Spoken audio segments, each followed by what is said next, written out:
Mendoakan arwah juga sudah ada sejak zaman para rasul. Salam damai dan kasih Kristus. Saudara-saudari yang terkasih, setiap bulan November, khususnya tanggal 2 November, Gereja Katolik mengajak umatnya untuk mendoakan para arwah orang beriman.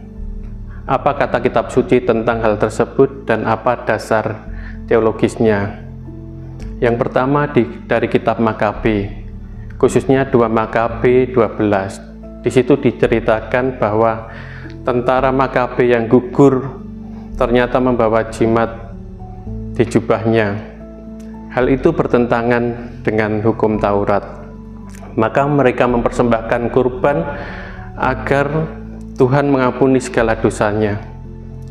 Yang kedua dari Injil Markus, khususnya Markus bab 3 ayat 28 sampai 29. Di situ dikatakan bahwa setiap orang yang menghujat anak manusia dosanya dapat diampuni.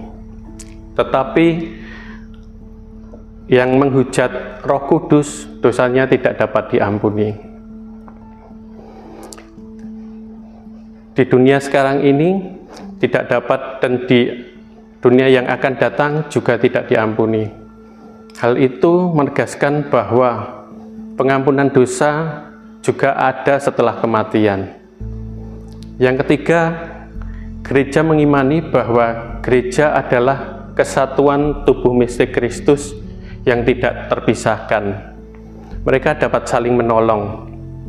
Gereja mulia dapat menolong gereja yang menderita, juga dapat menolong gereja yang bersiarah.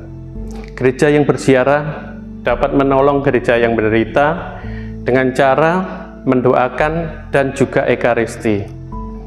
Yang keempat, mendoakan arwah juga sudah ada sejak zaman para rasul. Misalnya Santo Cyrilus menyatakan bahwa ekaristi suci membawa berkat untuk orang-orang yang berdosa, baik yang masih hidup ataupun yang sudah meninggal. Santo Ambrosius mengajak kita untuk mendoakan arwah agar arwah tersebut sampai ke rumah Bapa. Ada pertanyaan dari umat, bagaimana apabila orang tersebut tidak mengakui Tuhan?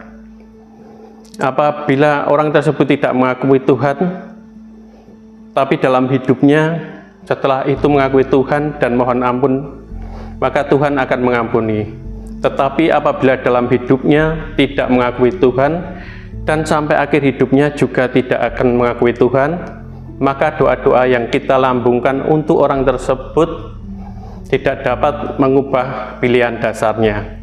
Demikianlah penjelasannya tentang mendoakan arwah. Terima kasih dan berkah dalam.